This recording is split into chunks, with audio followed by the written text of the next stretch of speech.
all indications are there that I should start the webinar. Welcome, everybody. This is the second one. And today we want to focus on nurturing personal leadership resilience in tough times. And let me introduce myself. I am Prof Landman. I am the CEO of Stellenbosch Graduate Institute, which is an online business school based in Stellenbosch. And then also I want to introduce and welcome my esteemed colleagues from FluidRock. You know, FluidRock is an independent governance, training and advisory services provider. And my co-host, Anne-Marie van der Merwe, CEO of FluidRock. And Anne-Marie will summarize for us at the end. But she's got another daunting task, that is, should I for some reason disappear from the screen or from audio, she will replace me. So I am in good hands. Can I just quickly repeat some of the admin that you see on the screen? Please kindly mute your microphone, keep it muted for the duration, and also if you could switch off your cameras. Those of you who are not familiar with this platform, right in the middle of your screen at the bottom, you will see the mute and the camera button that you can work with. I want to introduce you to our speaker today, which is Professor Arnold Smit. He's an associate professor of business in society at Stellenbosch Business School, and he's also the director of Wise Practice. He facilitates dialogue and learning in the area of values-driven leadership, corporate responsibility, and director development. Welcome, Arnold. We are looking forward to hear from you. But please allow me for a moment just to try and build a bridge between our conversation of the previous week and this event. Last week, Professor Mervyn King dealt elegantly with governance proper, with the nature of the corporation, with the fiduciary role of the corporation and securing business continuity, and also the very tough area of the involvement of stakeholders and looking to the well-being of the different stakeholders. In that conversation, he used a word which he defined, and that the word was crisis, and he defined it with the help of the dictionary: a turning point in time of disease or in commerce. And that got me thinking, and the word almost suggests that a system, an economic system or a health system, even the individual as a system, has reached its limits. In other words, its carrying capacity to deal with its environment. And the logical assumption is, if that system is heading for a tipping point with a strong possibility of collapse. And if we focus today on the individual and the individual as a system and the carrying capacity of the leader in this case, and ability to deal with the environment, our focus is then moving from the organization as a whole to the individual. And how does the leader, amidst this crisis, which puts a very high demand on the carrying capacity, the personal carrying capacity of a leader, how does the leader conduct himself or herself in this environment? And Arnold, maybe that gives you a kind of an opportunity to evolve from this introduction into the rest of the conversation. Thank you very much, Frick. And from my side also, welcome to everybody else. It is good to have this conversation with you. I think our temptation, in a sense, when we are confronted with a crisis of this nature, might be to focus on anything else but ourselves in the process. And we have good reason for concern. I think we've got reason for concern about the economy, about the society within which we find ourselves. We've got good reasons for concern about finance and so forth. also about the businesses that we represent. But in the end, it is still us as human beings who need to take care as custodians of what we see around us and what we are responsible for. And in as much as this conversation, specifically in a director's hour and from a board perspective, and as much as this conversation is about business continuity, we also have to face discontinuity. And this is not a very comfortable thought to entertain within ourselves. So when we talk about governance proper, I think we can talk about our fiduciary duties. And once again, this is not only important, it is a very, very serious thing to take into account in terms of the roles that we play. But in the end, it's not only about fiduciary duties, it's also about our own personal humanity that is at stake here. We are in this as real people. And many of us, I think, might probably agree that in times of our lives in which we have been confronted with crisis and confronted with loss, we so often veer away from the being challenges. Who am I and who are we in the face of a crisis that we need to deal with? And we are tempted so often to focus on activities and on the doing challenges in life. Because that can keep us quite busy, and it can keep our minds away from the fears and the anxieties that we have to deal with in the process as human beings, individually and collectively. So I think we are confronted in the COVID crisis. We are confronted with a challenge in which we hope for and we seek life, but we're actually facing loss in a variety of ways. We have already experienced loss. It might be loss in income, it might be loss in customers, it might be loss in terms of suppliers. We've in any case lost our certainty about the future, but we are facing loss in a variety of manifestations. So just as important as it is for us to deal with the strategic challenge that we are faced with, we also have, as directors and leaders of the institutions that we represent, we also have to deal with questions about existence, our connectedness to other people, the sense of meaning that we can make in the midst of this crisis. And whilst other people are confronted with dealing with anxiety and fear and uncertainty, it is as important for us as well to do so. So I think we need to also add a very personal angle to the conversation and bring ourselves as human beings to the COVID-19 conversation as well. So to pick up the point at bringing it to the personal part of our as leaders in this process, and we are amidst in this change into a particular transition.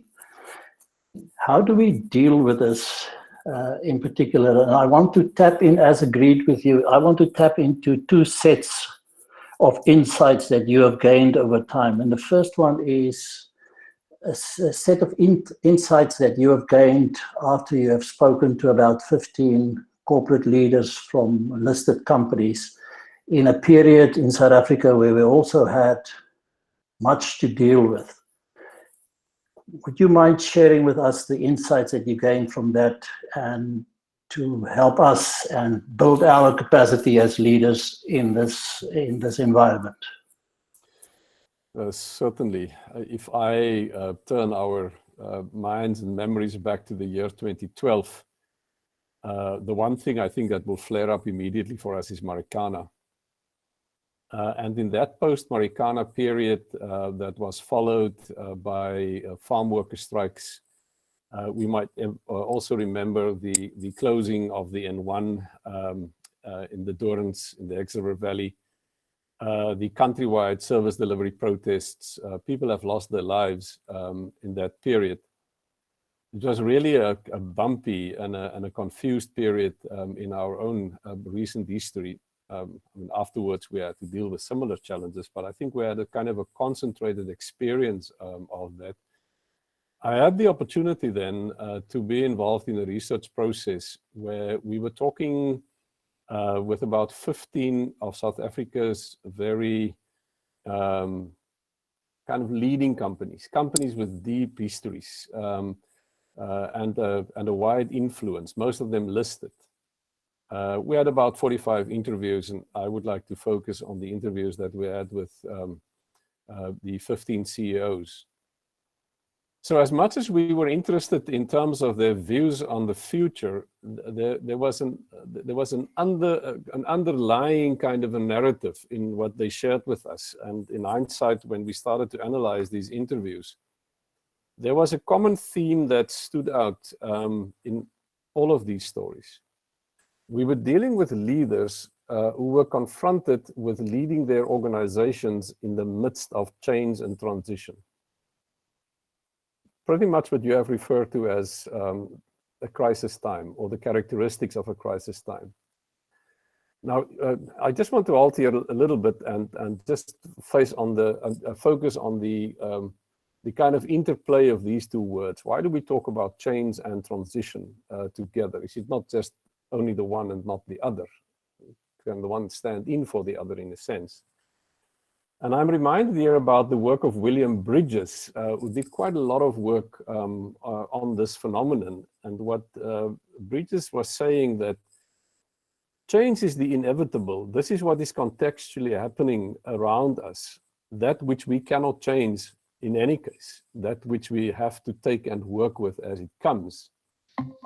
But transition is speaking to how we navigate the change, the choices that we make in the midst of that, the adjustments that we need to make in the process, the coming to terms. And what he then says, I think quite eloquently, it is not the changes that do us in, it is the transitions.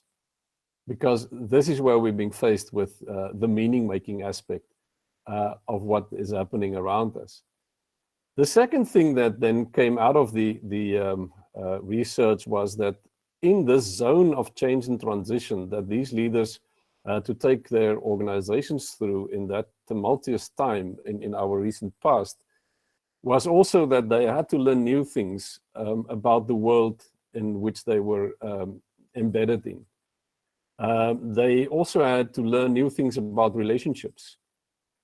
Because in a time of change and transition, relationships become more important than anything else. We know, in any case, from the work that we are doing around strategy and vision without solid relationships of trust and collaboration is dead in the water. You need the energy of people who are connected together and move and live and dream together. And so the value of relationships are being rediscovered in these kind of times. But most importantly, and this is what I would like to focus actually on, is that we also discovered that these CEOs learned something new about themselves. And in this case, there are three things that I would like to highlight, three particular insights I think that also have been of interest to you as well when you read through the research report that we did. The first thing that came out was an insight in particularly with respect to self-reliance.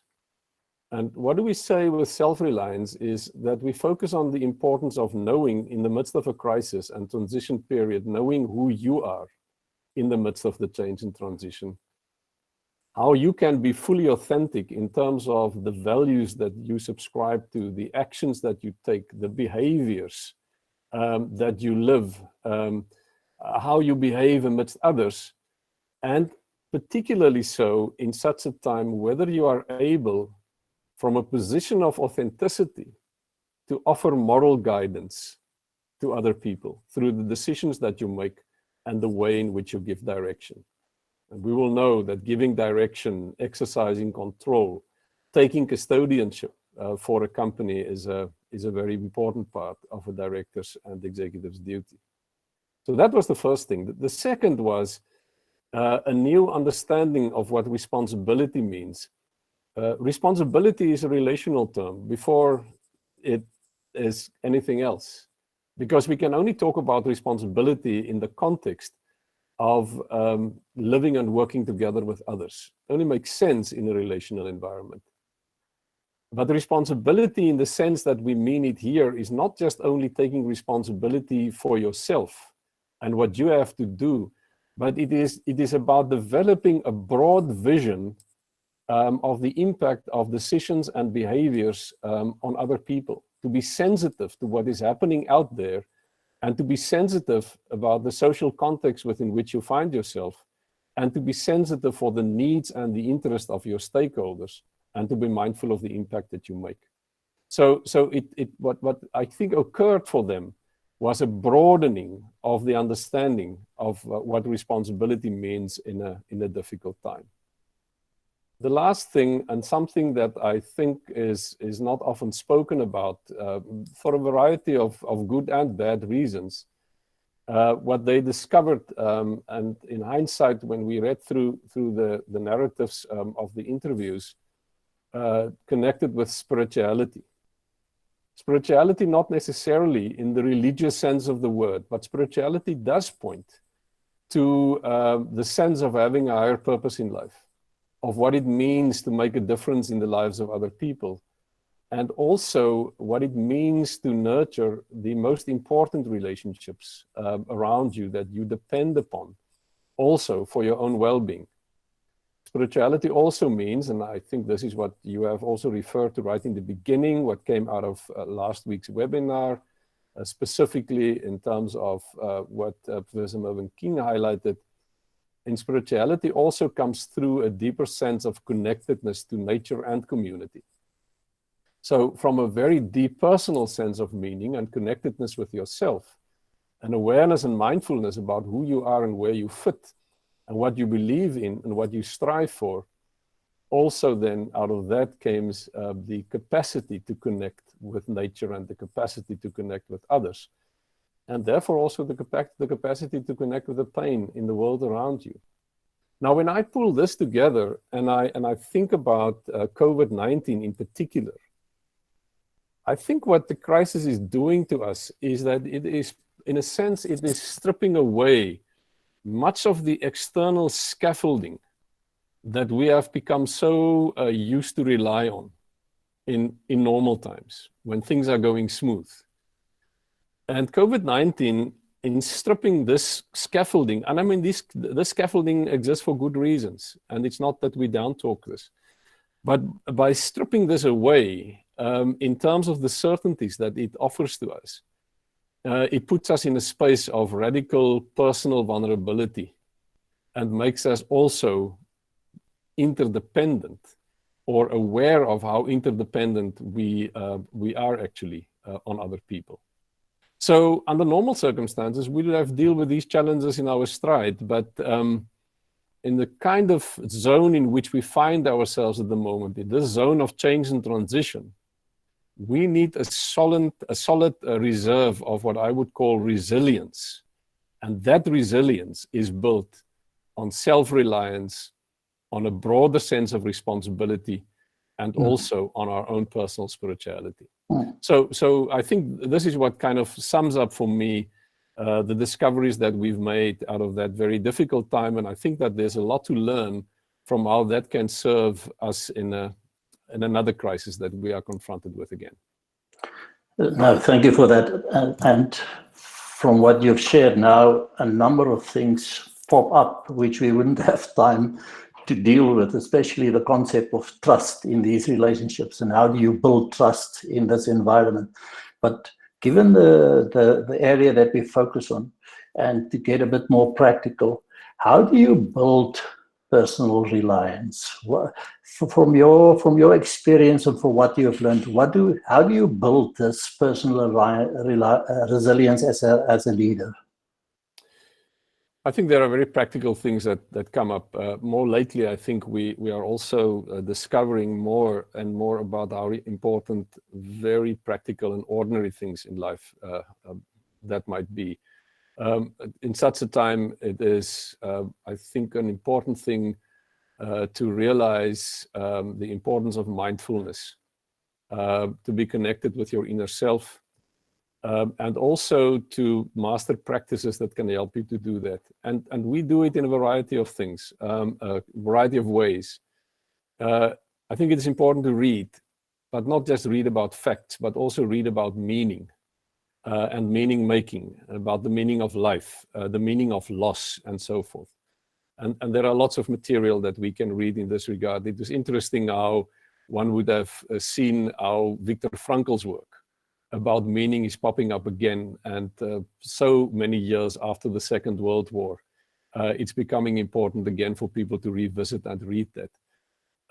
Some people here online with us might know the value of meditative practices. For some, it might be journaling, writing down, creating time in your day to ask yourself, what is in me that I need to think about?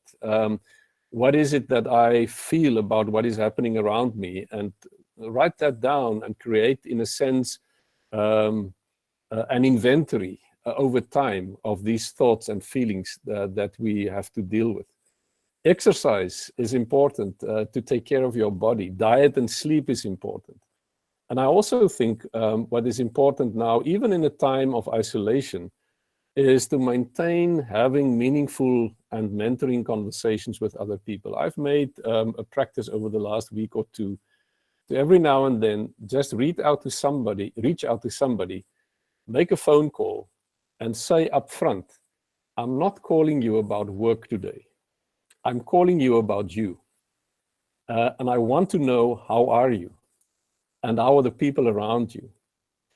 And the conversations that sparked, and also the kind of reciprocity that I experienced out of those conversations was, even for me in my own particular situation, extremely valuable, and for me a source of resilience that I could build on.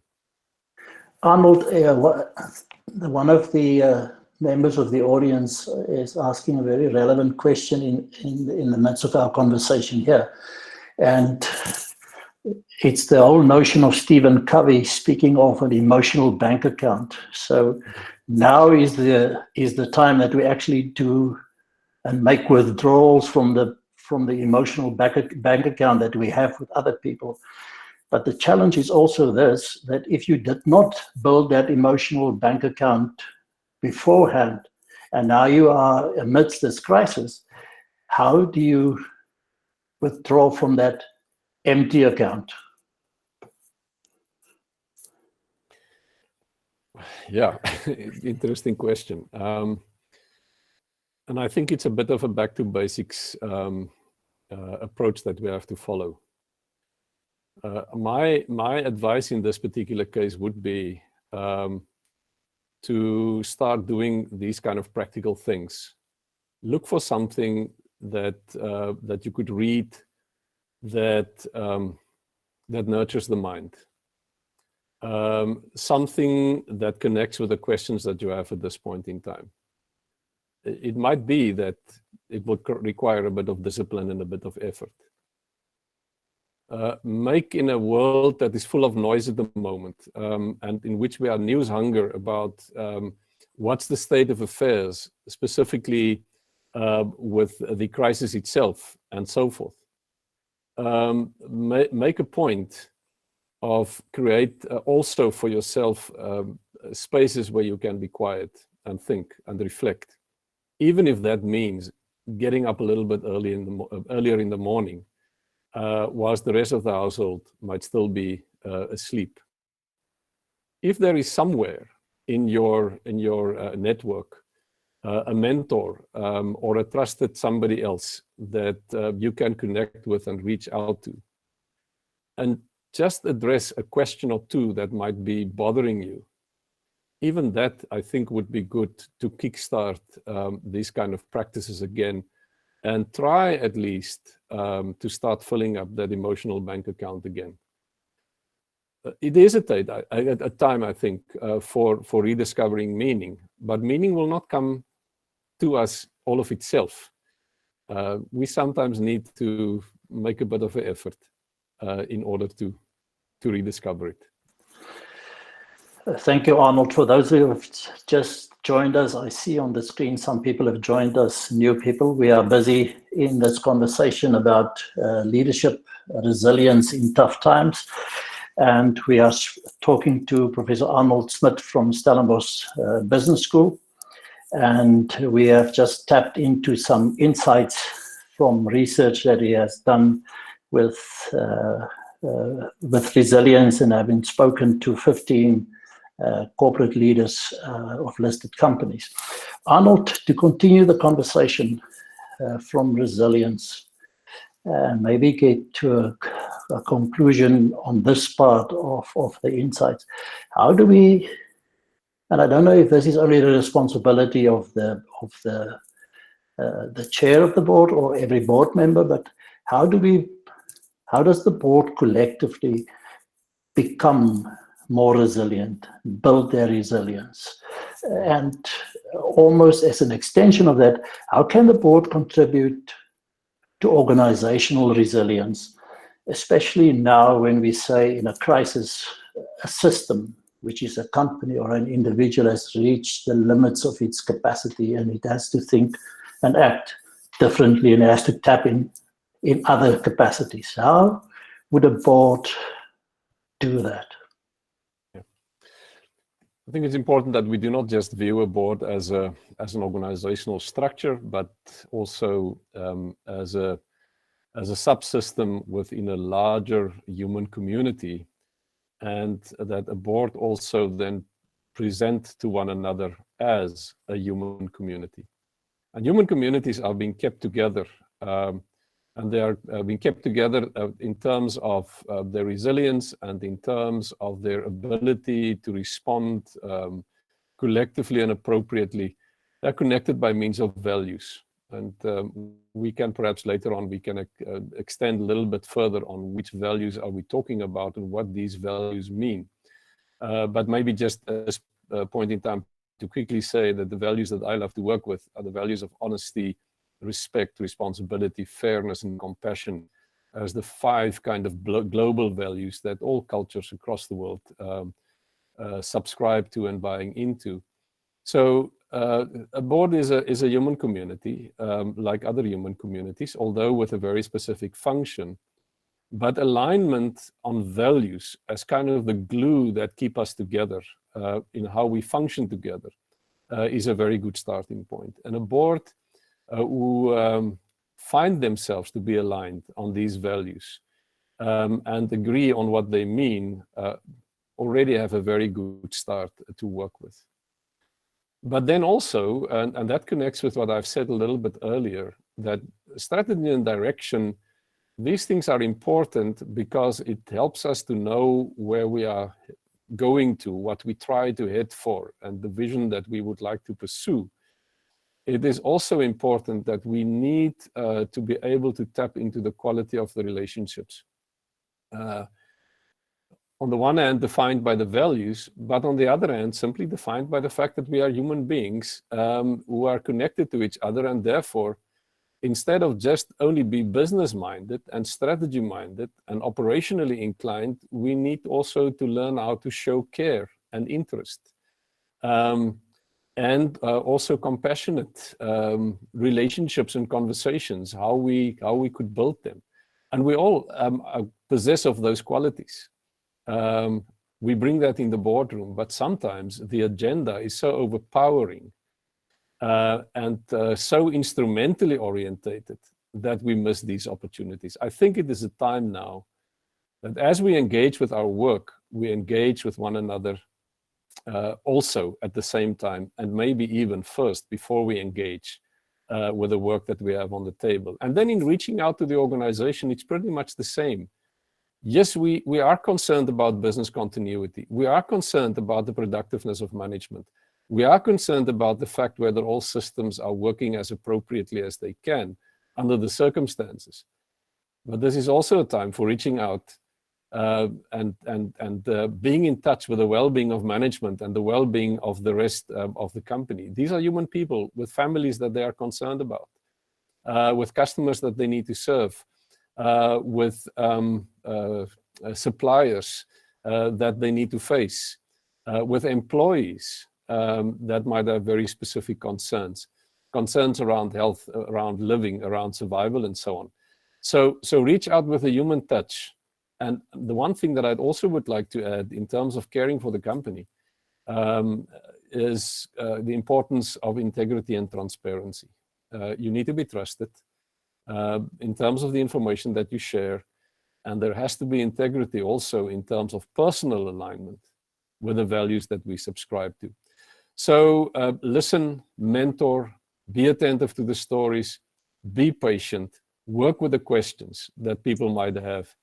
These are all becoming, I think, very important actions to take. Yeah, thank you for that. I think in the current crisis where we see in companies operations being disrupted, supply chains being disrupted and broken off at some points, those personal attributes and those what we normally call the soft stuff, they come into play, and they come into play very significantly. But you have started to spill over into the next set of insights that I want to tap into. You've been involved in the development of directors for the past 5 years or so, and you had first-hand experience and face-to-face conversations with a number of directors sitting in these programs, sharing their challenges and their wisdom, etc. What of that which you have experienced can you bring to this audience to share that may help us in the times and the challenges we are facing? Yeah. I think this was one of probably the most significant program development, leadership development experience in a program context that I've ever had in my life, because of the meaningfulness and the depth of dealing with directors from such a very personal point of view. So our focus in these programs have been not on governance in the technical sense of the word, but governance in the leadership and personal sense of the word. So the interest was very specifically in the director as a person. And what I've discovered in the course of these 5 years was that we have directors on boards who desire to maintain their humanity and their values and their beliefs in the same extent, to the same extent in the boardroom that what they would do otherwise and elsewhere in their lives, but that they at the same time kind of doubt whether they can be confident enough to bring that to the boardroom table, and whether they will actually be welcomed in doing so. Very often, I think, when it comes to values and ethics, is that people have the experience that these conversations are secondary to the more strategically and operationally minded conversations and decisions that we have to attend to, for instance, in board meetings. So in the program, we focused then on 3 things. The first was the director as a person. And this goes back to some of the previous things that I've shared, but what we focused on there was about the importance of operating from a firm foundation of personal values and ethics and meaning as the source for decision making. This is now about the tank of resilience, whether it's full or whether it's empty. It is important to have that tank properly filled up also at the boardroom table, so that there is the confidence to voice whatever might be for the right and the good, and in the interest and the best interest of the organization and its stakeholders. And knowing how to do that is becoming a very important thing. I think it's an important insight also to realize that most of us, and therefore also directors too, we do not necessarily battle with knowing the distinction between right and wrong. It's about how do we do right, and how do we speak right, and how do we promote right together with others that might be tripping us more than anything else. because of the complexities of the decision making that happens in a boardroom environment. And I will come back to how COVID is confronting us with that. The second involves the director as a decision maker, because this is now where these things come to play, and we have to accept that the decisions that we make in a boardroom are not only decisions about facts and decisions about numbers, but they're also decisions about values and ethics. And it puts us before the question whether we are willing to accept that decisions about values and ethics are of the same value and the same weight in decision making than the other information that we work with, namely financial information, economic information, scientific and technical information. And this becomes a very complex task. Weighing up all these various sources of information that we have to deal with in decision making. And so often the feeling is, and I mean, one of the very practical things is simply look at where the Social and Ethics Committee appears on the agenda of most board meetings, if ever, towards the end, to give priority to the other conversations and considerations, and only bring these conversations in maybe towards the very end.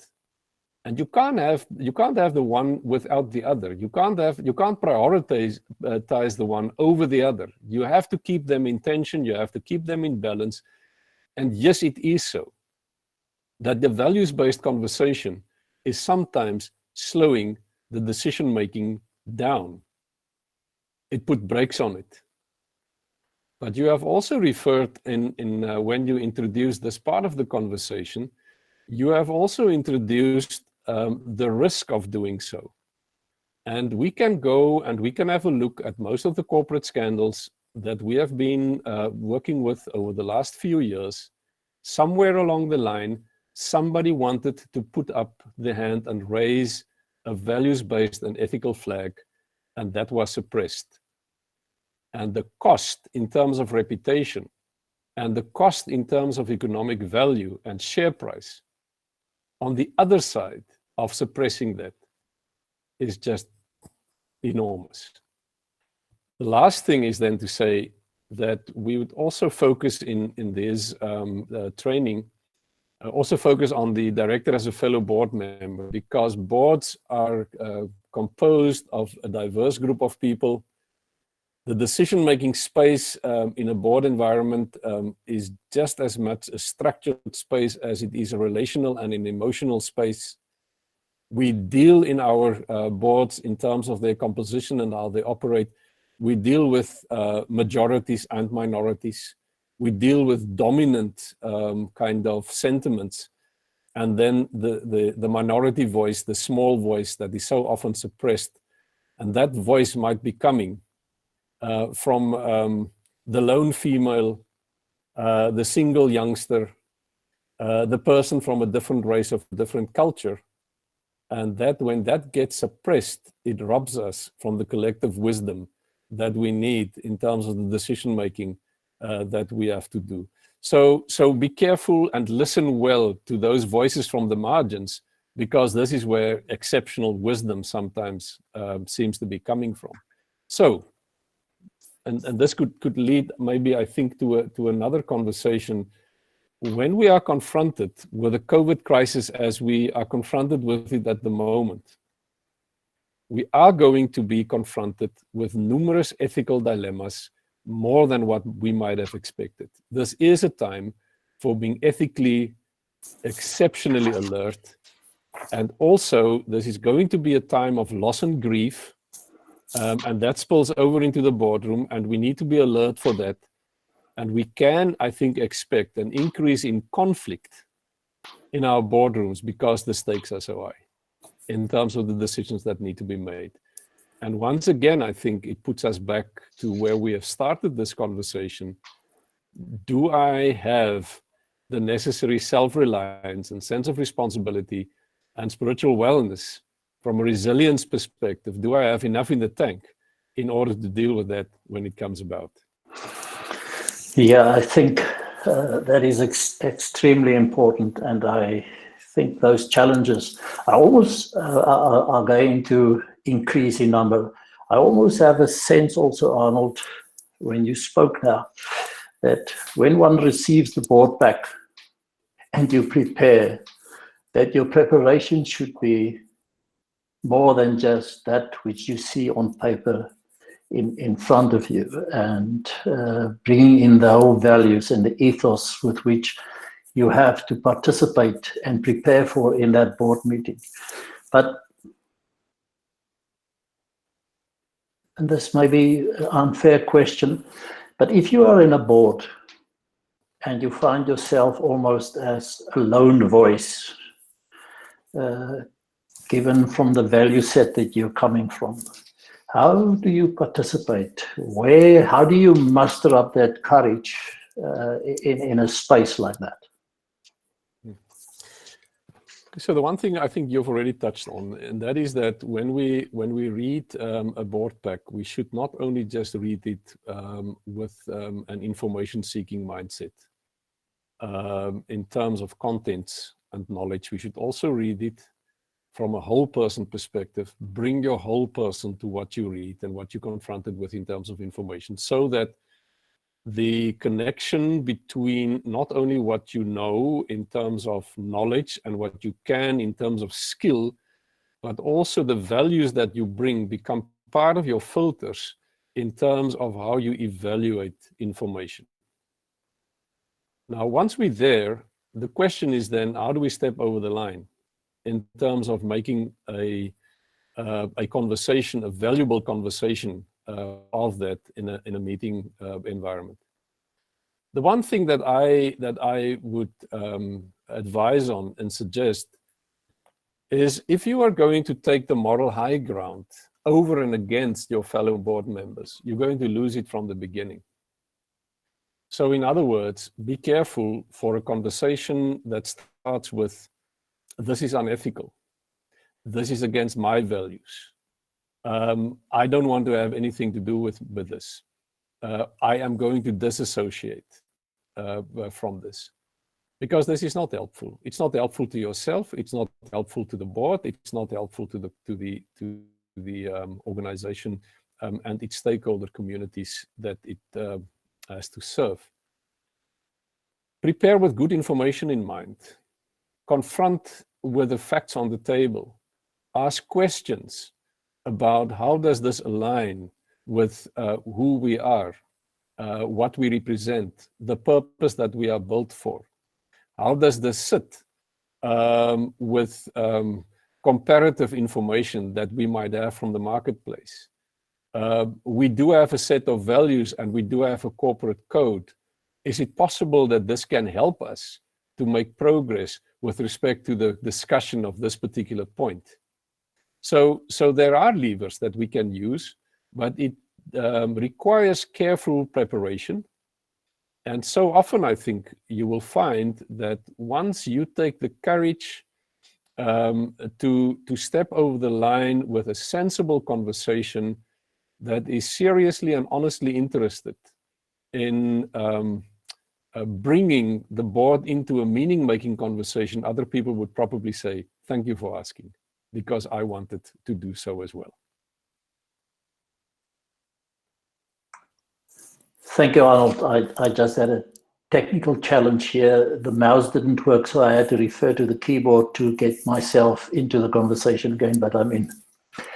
Thank you for that. I think you really touch on very important and practical aspects of this, and in board meetings. And you also refer to the whole notion of decision making, and which is a massive challenge for our leaders at the moment, because they have to make decisions now well, we always have been in a complex environment, but that complexity has been so much accentuated at the moment with what we are facing now, that we have to almost rethink our methodology and way of decision making in a time like this, and we don't have time to dwell on that. But and I think you've touched on it, but if you could maybe just extend a little bit more, how does one bring that value, your value-based orientation into that decision-making process? Because there's no definite yes or definite no. There's no blueprint. There's no real recipe in this. There's a lot of uncertainty, and whatever decisions we are currently making, there's a number of consequences and even unintended consequences in that. How do your values as a director guide you in this? So my response to that would be, first maybe to go back to what we so often find as common practice in meetings, namely that we think that values-based conversations are separate from fact-driven conversations. And that's an unnatural split to make from the beginning. It is not productive to say, let's talk about values before we talk about the rest, or the other way around. We, as I've said a while ago, we need to understand that our values serve as a source of valid information. The question is, do we agree as a board on that?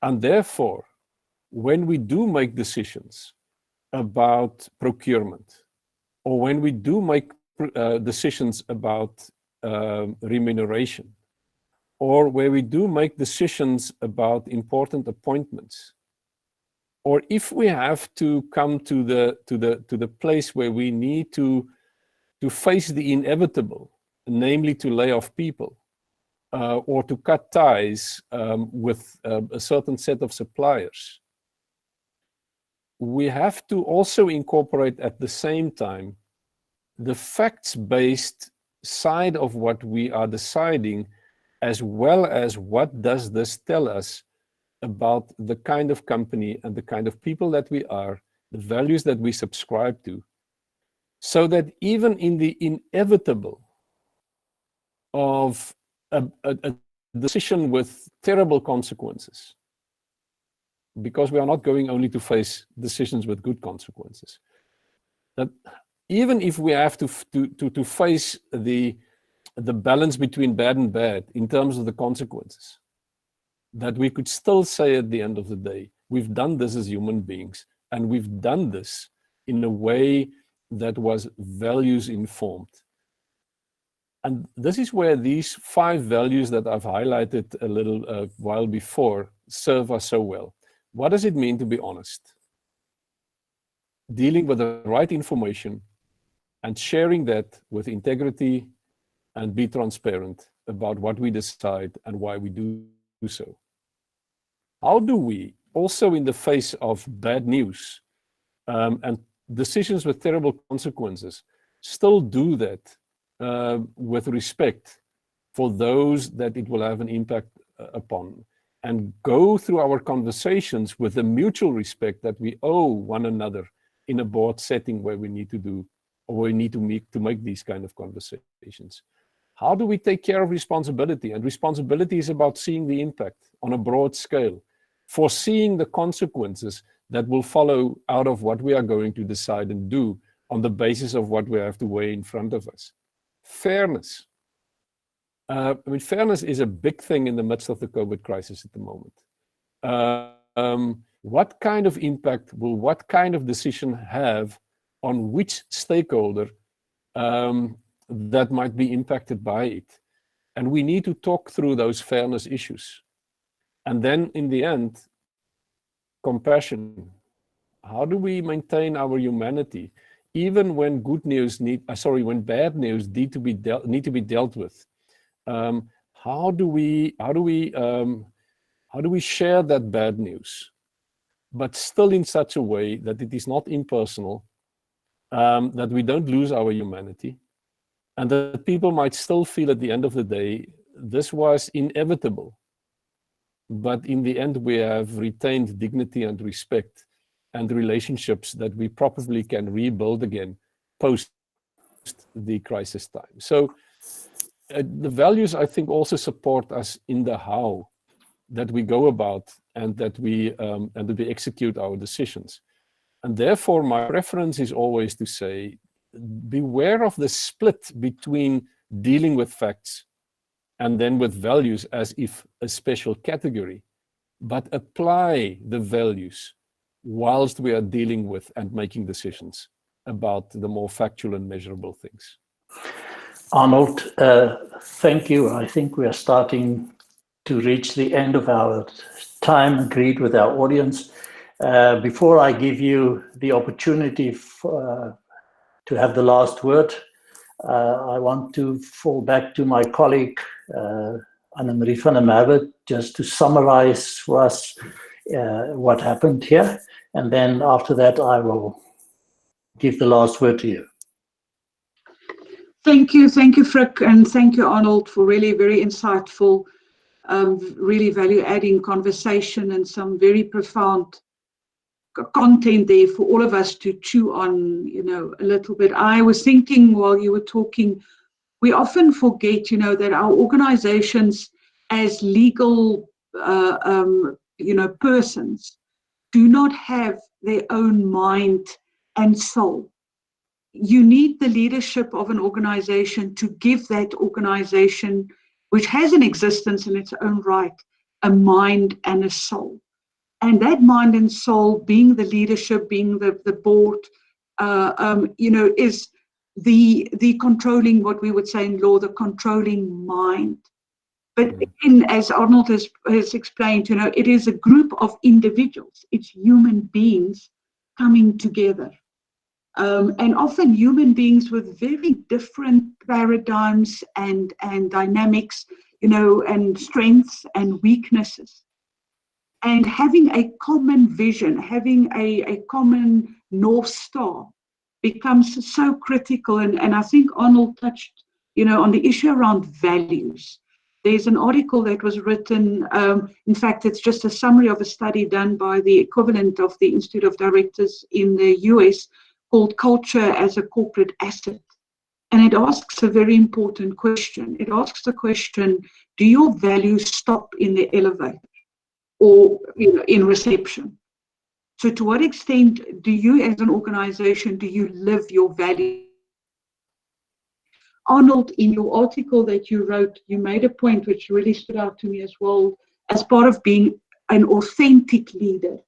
You said, align your espoused values with your actions. In other words, keep on testing your decisions against your values. And as you rightly said, that should be a single conversation, not put in different boxes. It was interesting that you mentioned Viktor Frankl, because you will probably not believe it, that last night I actually brought up in my PDF documents the copy of the book Man's Search for Meaning that I downloaded a year or 3 ago, Viktor Frankl's book, because for some reason I felt that I wanted to read this book again, and I really want to recommend this to anybody. It's a 69-page, you can get it on Google, but this, you made the point, Arnold, about that we have to work with what we have now. We're faced with this virus. It's out of our control.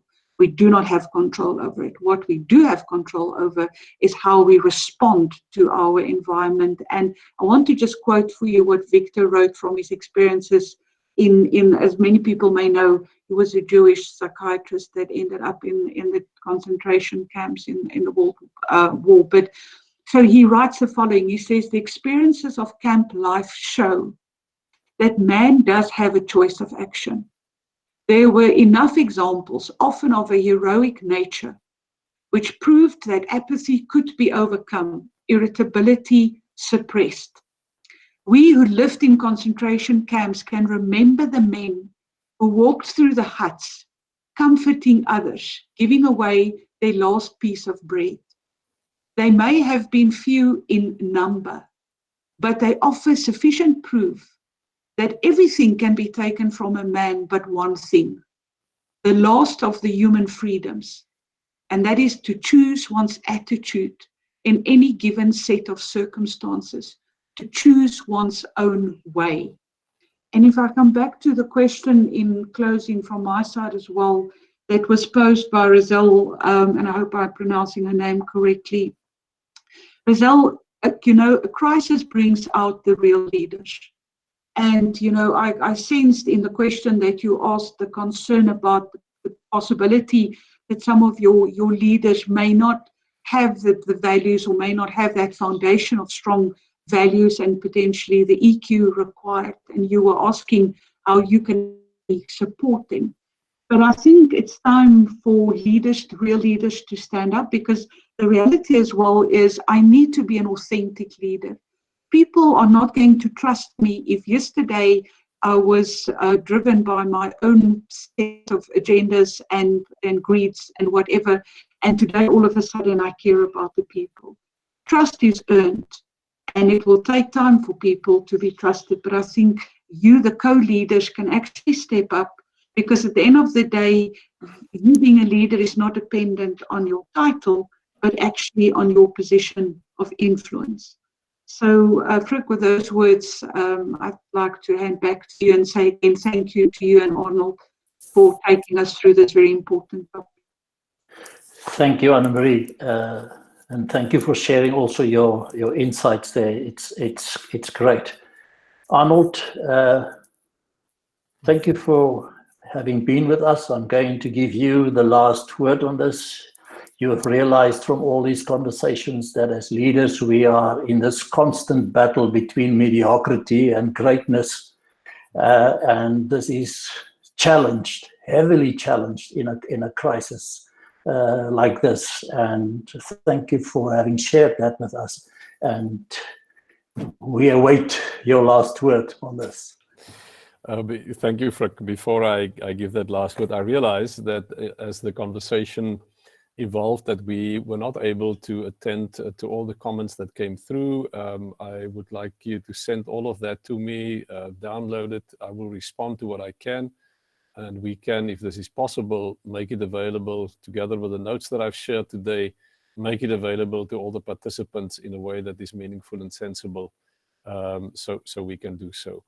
Maybe then as a last word from my side, I thought that I would just like to say that a human organization and the organizations that we as directors take custodianship for is more than just a structure of contracts and relationships. It is a collective of human dreams about meaningful existence, about purposeful labor, about the care for families and communities. This has now become torn apart by a virus that is invisible. But what is not invisible are directors and executives that are called upon to be a visible and a trusted center of wise and courageous leadership that people can depend upon. And caring, therefore, for your own personal and the organization's collective resilience is an extremely important task in a time such as this. And maybe in closing,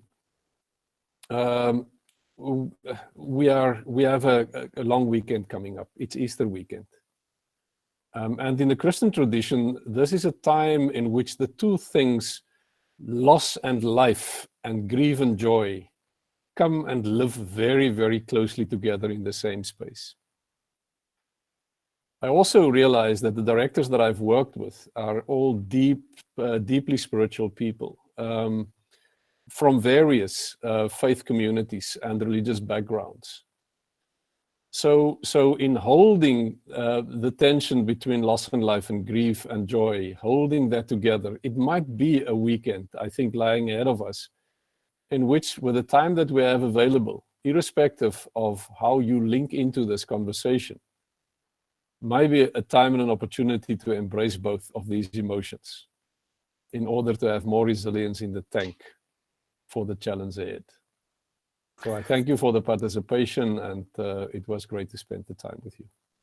Arnold, our gratitude. Thank you for this. We will really reflect on this. Thank you for willing to share the information with us. We will get it distributed. I also want to thank my colleagues at FluidRock governance group. They, together with us at Stellenbosch Graduate Institute, will bring you also the next session in the Director's Hour.